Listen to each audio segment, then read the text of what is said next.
Assalamualaikum warahmatullahi wabarakatuh. Alhamdulillah di hari Jumat siang ini pada tanggal 12 Juli daripada tahun 2024, mahasiswa beserta Direktur Pasca Sarjana IAIN Takengon Sentral Aceh sudah tiba di gedung yang termegah. Salah satunya adalah gedung percetakan Al-Quran termegah di Asia Tenggara, bahkan nomor 2 di dunia setelah kota Haramain. Pada siang ini kita akan bercerita sedikit, meminta ulasan daripada tuan kita dari pengurus ataupun penjaga daripada atau karyawan daripada percetakan Al-Quran ini. Pegawainya kita minta sedikit penjelasan tahun berapakah berdiri, kemudian ceritakan pada kami kelebihan-kelebihan yang ada di seputaran gedung ini. Terima kasih. Baik. Jadi kita semua selalu berada di kompleks Syukur Raya. Okey. Kalau mau tahu bila bangunan ini didirikan, iaitu pada tahun 2017, bukan? Tapi sebenarnya ini kita punya hanya cawangannya saja. Kalau diikutkan, kita punya HQ betulnya iaitu di Yayasan Restu di Shah Alam sana, iaitu daripada 1987. Di mana di situ mereka buat semuanya manuskrip yang manual. Maksudnya semua hasil tangan. Maksudnya kalau boleh nampak di galeri sini, di TV dindingnya, semua tu yang original. Yang belum dicetak. Tulisan tak?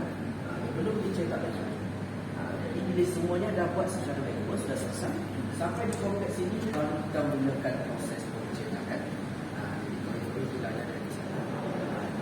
Kita selesaikan proses pencetakannya.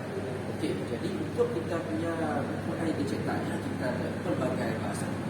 Ada yang bahasa Melayu, bahasa Inggeris, bahasa Cina pun ada. Tapi seingat saya, 3 yang saya mention ni untuk yang jualan. Kalau yang selebihnya, contoh ada yang bahasa Spanyol, ada mungkin bahasa Indonesia ada juga bahasa ada bahasa Hausa, bahasa India, ada Tamil. Selebihnya itu untuk bahagian wakaf. Itu untuk khususnya untuk wakaf. Sebab kita di sini kalau untuk jualannya kita tak ada dijual di luar. Hanya di dalam kompleks ni saja, atau kita punya HQ-nya di Yayasan Restu di Shah Alam. Itu di mana kita buat semuanya secara manual. Saya rasa sebut sedikit yang saya tahu pasal kompleks ini. Ada juga penjualan ke luar negara kan? Dijual ke luar negaranya mau wakaf. Oh, dia wakaf. Di wakaf saja. Dia tidak jual dulu. Dijualnya macam sekali dalam kompleks ini ada kita punya HQ di sana. Jadi dia tak ada dijual di mana-mana kedai buku. Okey, terima kasih. Ternyata walaupun ribuan atau bahkan jutaan Al-Quran yang dicetak di pabrik ini, percetakan Al-Quran ini, mereka masyarakat atau kebangsaan Malaysia tidak jual, tapi hanya untuk wakaf di seluruh dunia.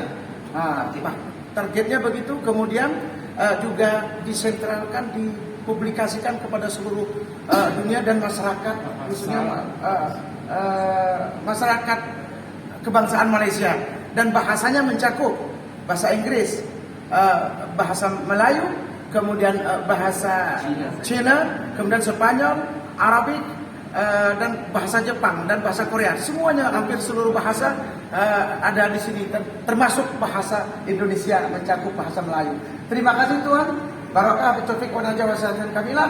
Insyaallah barakah. Keikhlasan daripada karyawan ini dan kebangsaan Malaysia ini semoga tercermin untuk kita bangsa Indonesia.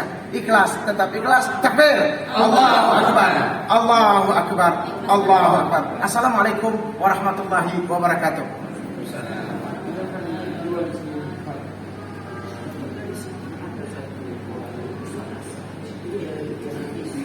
Iya.